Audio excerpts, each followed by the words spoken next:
Hi everyone, welcome to GRE Talk with Test Prep Dad. My name is Dennis, and today we're going to talk about the perfect GRE issue essay. For those of you who don't know, the GRE always starts with two essay prompts, and one of those prompts asks you to write what's called an issue essay. Now, the issue essay is a topic where you can usually argue for one side or another, but you never want to argue for both. And I'm going to share some tips now. I'm going to share 7 tips to help you get that perfect score on the issue essay. Okay? Let me start with tip 1. So in tip 1, look, you don't need to write tons and tons of essays before test day. But I will say, write at least 3 of them. And here's why.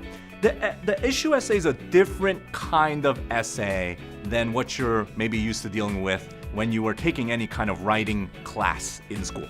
Okay? And why I say that is because actually the analogy I always love making for students is that on the issue essay, you're not actually writing a work of literary art. Instead, think of it as a very functional piece, and think of it more like it's a very direct, concise email to a very busy boss or professor. So to get used to that idea that, look, this is not about how well you make things flow or how well you make things sound pretty. It's more about how clearly can you get that information across. And so tip 1 is going to always be to, spend a little time with this. It's a little different from what you've been working with, okay? Tip 2, I kind of talked about already, right? But don't waffle. And that's because you don't have the time. You've got 30 minutes to write this essay. You're going to argue for one side or another. If you write for both, writing for one is going to weaken the other, and all you're going to end up with is a two-sided essay where the reader doesn't really have an understanding of which side you're actually trying to prove. And that's going to not be great for your score, and it's something you're going to want to make sure you always remind yourself, do not waffle, do not hedge, take one side and roll with it. And I'll explain how you can make yourself feel more balanced. I know some students tell me, hey, if I write for only one side, I feel like I'm ignoring the other. That's not the case. We'll make sure in one of the tips coming up, that we address that very concern. Okay? Tip 3, make sure that you choose very specific real-world examples.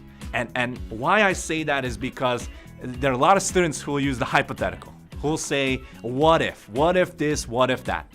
But like in any argument, if you use hypotheticals, right, the easy counter is, so what if, right? Like, is that really gonna happen? So on the GRE issue essay, look, you don't have to only use real-world examples, but it definitely can make your essay stronger if you're using concrete examples that actually happen, that are, again, specific, right? Because you don't want to just say a group of people did this or many people believe that.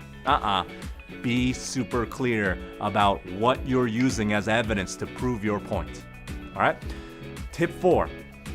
Now, this is where you gotta be careful, right? A lot of people go overboard with the examples they use, okay? So we just talked about being specific and real world, but you also have to be relevant, right? I've seen students take examples and let it take over their entire essay. For example, if you're writing about a specific instance in history, but your essay becomes just a recollection or a book report or a history paper, that's not the goal here, right? Remember, on the issue essay, you're proving your point. So only use these examples if it's actually gonna back up what you're trying to get out there, okay? Now, tip 5 is a little tricky. A lot of students remember from their writing classes that using I is not the best way to get the highest score, right? And I'll throw that out there, right? Tip 5 is avoid first person and self-reference, okay? But with caveats, right? Look, some of your examples are gonna be from your personal life. Okay? And when they are, it's gonna sound real awkward if you're only trying to use the third person to describe an experience that you specifically had, right? So in those cases, I is totally fine, right? Because you're referencing an experience that you went through, okay? But the reason why this tip is here is because students make so many unnecessary references to themselves. For example, when they say things like, I believe. Of course you believe it. Who else is writing this essay, right? And so cases or situations like that make your essay sound weaker, right? It gives you, it adds words that you don't need. And all those extra words always take away from the meaning that you're trying to get across to your grader, okay? So don't make those self-references unless you need to. And I will again reinforce, personal experiences are fine.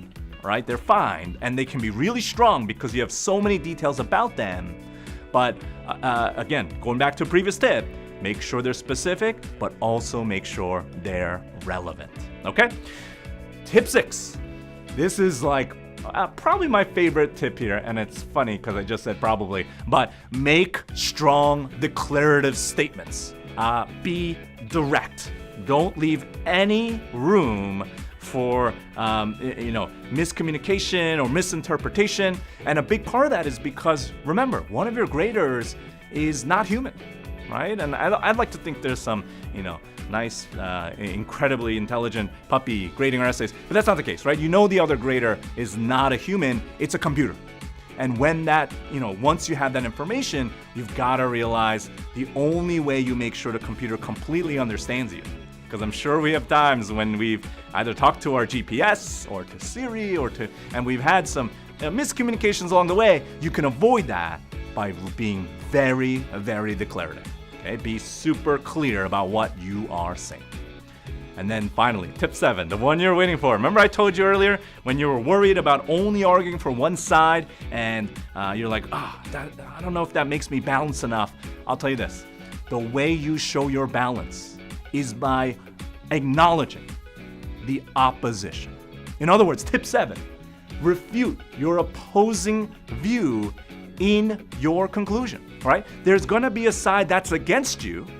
Acknowledge them. In fact, write up a summary of what their strongest point is, but then make sure to crush them, right? Oh, that sounds a little dramatic, but make sure you refute them with, again, that specific, real-world, relevant examples. That's how you're going to make this essay something that you're gonna just absolutely conquer on test day. All right? So with these tips, you are on your way to that 6 on the issue essay, which is the perfect score on the GRE for the issue essay.